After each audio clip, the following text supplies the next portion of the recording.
Évangile de notre Seigneur Jésus-Christ selon saint Luc.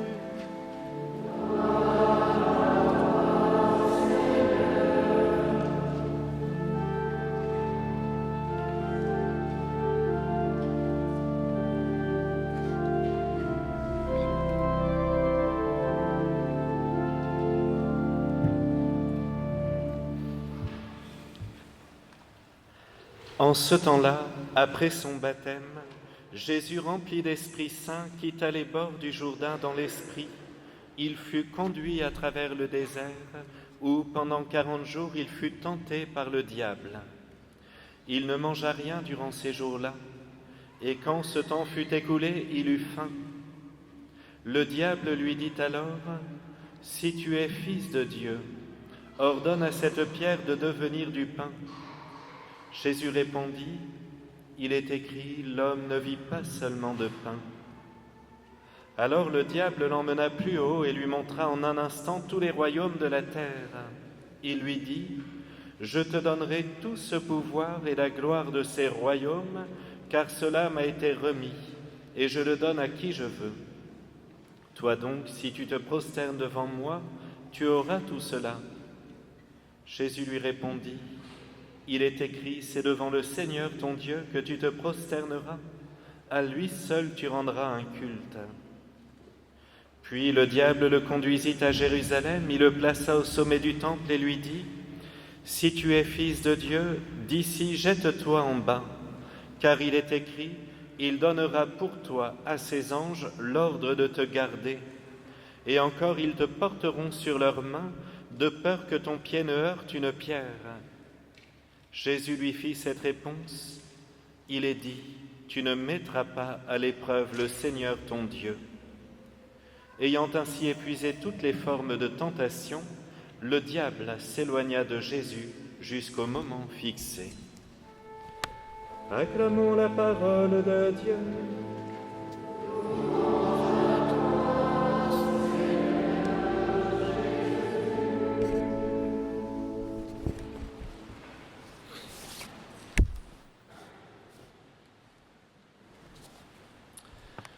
Mes frères bien-aimés, comme chaque année, c'est une joie d'entendre ce récit de l'Évangile en ce premier dimanche de Carême pour nous donner du baume au cœur, pour nous dire que le premier à s'être battu pendant 40 jours, c'est notre Seigneur Jésus qui, comme à son habitude, est notre modèle en tout. Il n'était pas obligé de le faire. Il n'avait pas besoin de nous prouver quoi que ce soit, mais il voulait souffrir dans sa nature humaine le combat des tentations pour nous dire qu'il est possible de vaincre, à condition bien sûr de ne pas se méprendre sur la nature des combats que l'homme spirituel, c'est-à-dire vous et moi, devons affronter. Tout d'abord, l'Évangile nous dit que c'est par l'action de l'Esprit Saint que le Seigneur partit dans le désert pendant 40 jours pour jeûner. C'est donc sous sa conduite, la conduite de cet esprit d'amour, de cet esprit vivifiant, celui qui nous donne les 7 dons sacrés, qu'il nous faut entrer dans le temps du carême. Si c'est sur mes propres forces que j'essaie de vivre ces 40 jours, il ne faut pas espérer être victorieux. Car la première chose que le Seigneur nous demande, c'est de revenir à lui de tout notre cœur, c'est-à-dire de poser un acte d'humilité, de s'abaisser. Le carême n'est pas un temps d'effort pour m'élever humainement. « Ah, je suis trop fort, j'ai réussi à jeûner », pour se prouver quelque chose, il est un abaissement.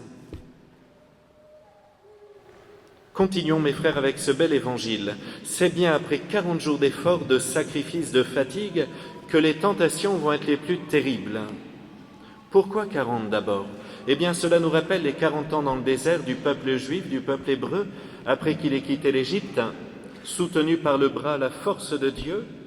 Mais il va errer comme ça pendant 40 ans dans le désert, parce que malheureusement, le peuple hébreu avait pris les mauvaises coutumes égyptiennes, des coutumes païennes, et il lui fallait se purifier de tout ça.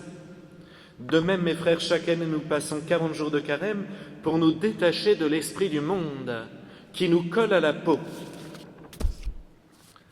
Alors, il me semble que nous avons 2 types de tentations. Il y a tout d'abord les tentations qui sont liées à notre nature blessée par le péché originel, Parfois d'ailleurs, ces dernières sont source de souffrance et de maladie pour chacun de nous et provoquent d'autres types de tentations. Le dégoût de la vie, le rejet de Dieu, la colère, mais elles viennent en second. Prenons un exemple concret, le thème par exemple de l'alcool.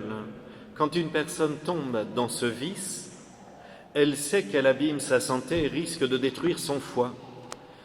Elle risque ensuite d'avoir des opérations, de souffrir encore plus, et à travers toutes ces souffrances, eh bien, de s'énerver, de se rebeller contre Dieu. Ras-le-bol de cette vie, mais pourquoi toutes ces souffrances? Pourquoi ça tombe sur moi? Mais à l'origine, les verres de vin ou de bière, c'était une petite habitude prise simplement. Et donc, vous voyez, ce n'était pas péché dans un premier temps. C'était la nature humaine, voilà, qui avait besoin de boire ce verre le soir. Mais petit à petit, peut-être par un manque d'effort, un manque de combat, eh bien, la personne tombe dans ce péché. Ce péché la ferait souffrir encore plus. Je pensais aussi, en préparant tout à l'heure, en reprenant l'homélie, au stress. Le stress, mes frères, on est tous soumis au stress parce qu'on est dans une époque où on court, notre vie va à 100 à l'heure. C'est lié, vous allez dire, à notre physique, à notre psychologie, mais parfois nous sommes aussi responsables de notre stress parce que nous ne gardons pas la paix que Jésus nous donne. Nous sommes là à prendre de belles résolutions, dès qu'il y a un peu de vie de prière, tout va bien, et 2 heures après, tout va mal. Il en va de même dans le carême. Je commence mon carême avec radicalité, et 3 jours plus tard, c'est fichu. Eh bien non, justement, c'est quand c'est difficile que là, il faut y aller. Deuxième type de tentation, qui celle-ci est d'ordre surnaturel, c'est-à-dire c'est vraiment un combat avec le démon. Ah là, j'en vois déjà certains qui se disent en eux-mêmes, ça y est, le Père va nous parler du diable. Encore une fois. Vous remarquerez, mes frères, ça fait 6 mois et demi que je n'en ai pas parlé. Enfin, je crois. Non, mais c'est vrai, aujourd'hui, on veut faire croire que le démon n'existe plus. Même des prêtres n'y croient pas d'ailleurs. Et pourtant, c'est une réalité, Jésus nous le montre, il en parle souvent dans l'Évangile, il libère de nombreux possédés, c'est une réalité concrète. Je me souviens d'ailleurs de ce grand exorciste espagnol, le père Fortea, qui était très connu en Espagne, et des journalistes du journal La Razón aimaient bien se moquer de lui, donc ils écrivaient des articles. Jusqu'au jour où, avec une grande douceur, il leur a écrit une petite lettre. « Venez me voir, je vous invite à venir voir un exorcisme. » Bien, je peux vous dire que les 2 journalistes y sont allés, c'est en 2006, et ils sont ressortis de là convertis. Ils étaient tellement horrifiés de ce qu'ils avaient vu, eh bien qu'ils croyaient du jour au lendemain à Dieu, parce qu'ils avaient vu le démon à l'œuvre. La Bible nous dit qu'il y eut un combat entre Lucifer et Saint Michel Archange, Lucifer l'archange lumière qui se rebella contre Dieu, 1/3 des étoiles tombèrent du ciel, donc on peut croire qu'1/3 des anges sont devenus des démons.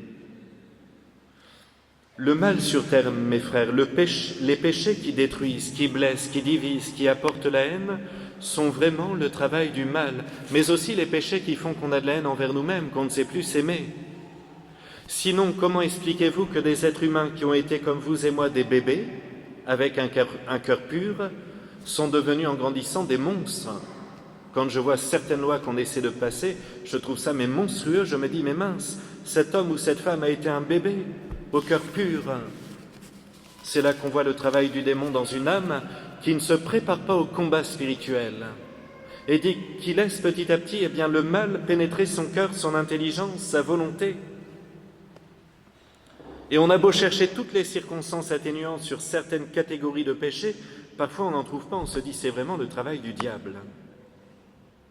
Pourquoi le démon se présente particulièrement à la fin des 40 jours pour tenter Jésus, même s'il avait déjà tenté pendant 40 jours, nous dit l'Évangile?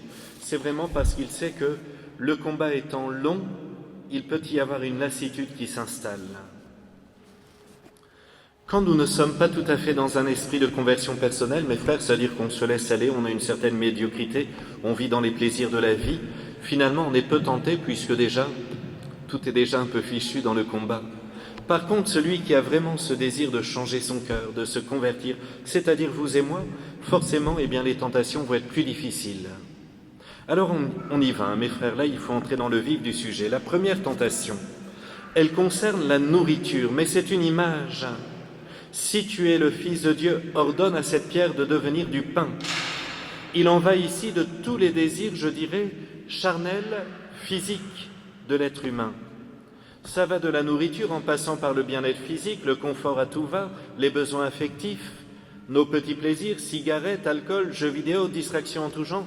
Alors là, vraiment, en notre temps, on a inventé une multitude de distractions. Alors vous allez me dire, oui, mais Père Damien, prises une à une, de façon ponctuelle, ça ne vole pas bien haut.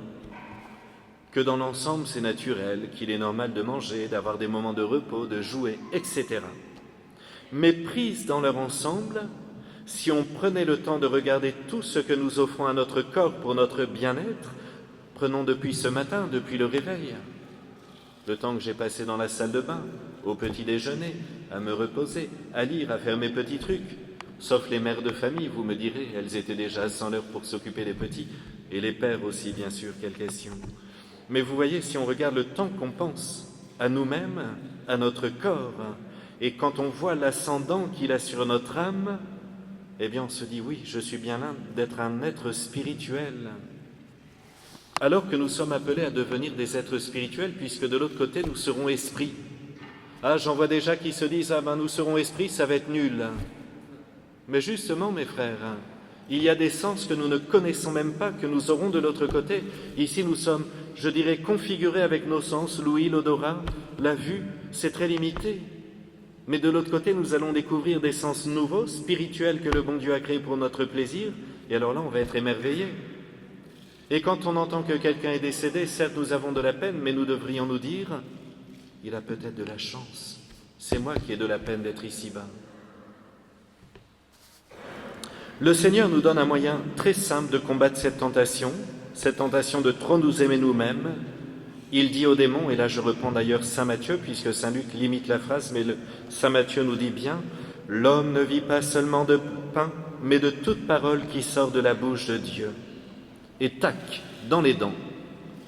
Jésus dit très clairement au démon et à chacun de nous, si nous voulons sortir de l'amour de notre moi, de notre personne, il faut nous nourrir de la Bible, des saints évangiles. Il faut méditer, il faut contempler, il faut prier, il faut s'arrêter un tout petit peu pour vraiment prendre ce temps avec le bon Dieu. Là voilà notre nourriture, et d'ailleurs on le voit dans la vie des saints, de nombreux saints mangeaient très peu, parce qu'ils étaient heureux d'avoir une vie de prière si intense qu'ils n'avaient plus besoin de se nourrir. La deuxième tentation, c'est celle de la possession. Comme à son habitude, le démon utilise sa meilleure arme, le mensonge. « Je te donnerai tout ce pouvoir et la gloire de ces royaumes, car cela m'a été remis, et je le donne à qui je veux. Je te donnerai ce téléphone magnifique qui te permet de faire des choses extraordinaires. Et puis tu sais, maintenant avec l'IA, tu n'auras plus besoin d'écrire tes lettres. Mais là, tu verras, tout est possible. Et alors, ce cuiseur qui est en promotion, mais il est extraordinaire, va vite sur YouTube parce qu'il explique comment il est préparé, comment le repas sort mais délicieux. Mais pour cela, il faut que tu perdes du temps en regardant ce qui te plaît, ce qui attire ton cœur. Comme si, mes frères, toutes ces richesses appartenaient aux démons. Ici, il en va de l'idolâtrie, c'est-à-dire un amour démesuré pour les créatures qui ne le méritent pas. Mais là, il faut mettre toutes les créatures, l'argent, les biens matériels, la réussite sociale, le pouvoir, la domination, le respect humain, les relations humaines, etc. C'est le péché d'ailleurs de nombreux chrétiens qui, au cours de ces dernières décennies, ont abandonné le culte du bon Dieu, d'une certaine piété filiale, pour servir de faux dieux à travers tout ce qu'on vient de dire. Et on retrouve d'ailleurs ce même esprit chez les gens qui nous dirigent et qui, dans le secret, s'arrangent pour obtenir les meilleurs postes, pour diriger, pour faire passer leurs idées, qui bien souvent se prétendent humanistes. C'est cette tentation d'idolâtrie. Quelle réponse face à cette tentation? Eh bien, l'adoration de Dieu. L'adoration véritable qui passe par le culte que nous lui rendons au cours de la messe, au cours des solennités, des dévotions, des bouquets de fleurs qu'on va mettre devant un beau calvaire, etc. C'est ma façon d'adorer le bon Dieu. Ceux qui vous disent que tout ça c'est réservé aux grenouilles de bénitier n'ont rien compris, parce que si mon amour pour le bon Dieu n'est pas concret sur terre, c'est que ma foi n'est pas concrète, elle n'est pas vivante. Pourquoi irais-je mettre un bouquet de fleurs à un calvaire? Bonne question, parce que Jésus me voit et qu'il voit que j'ai l'amour pour lui. Troisième grande tentation que le Seigneur a dû supporter et qu'il nous faut combattre, peut-être la plus sournoise des trois, c'est celle de mettre le bon Dieu à l'épreuve, c'est-à-dire soit de l'accuser d'être responsable de nos souffrances, de nos maux, soit de mettre en question son enseignement divin, soit de rejeter l'Église qu'il nous a donnée, parce que moi je sais mieux que l'Église. C'est un peu le péché de notre siècle. Là encore, chez de nombreux chrétiens, sous couvert de se sentir libres. Oui, mais l'Église a dit ça, le curé a dit ça. Moi, je pense que... Je ne dis pas que les curés ont toujours raison, là, on est bien d'accord. Mais, bien souvent, on aime bien se croire libre de toute formation, estimer avoir le droit de tenter Dieu, sans se rendre compte que le démon n'est pas loin. Combien de fois dans la maladie nous pouvons être tentés de dire « Pourquoi Seigneur ?» et nous énerver contre lui. C'est une mauvaise pensée, il faut tout de suite la rejeter. Par contre, quand tout va bien, quand on a une bonne santé, on ne lui dit pas « Merci d'où Jésus, merci de m'avoir permis ce matin de me lever en vie, de pouvoir respirer, de pouvoir bouger. » Jésus nous donne le seul moyen qui peut nous aider à sortir d'un tel drame personnel, c'est de s'interdire purement et simplement de telles pensées. Tu ne mettras pas à l'épreuve le Seigneur ton Dieu.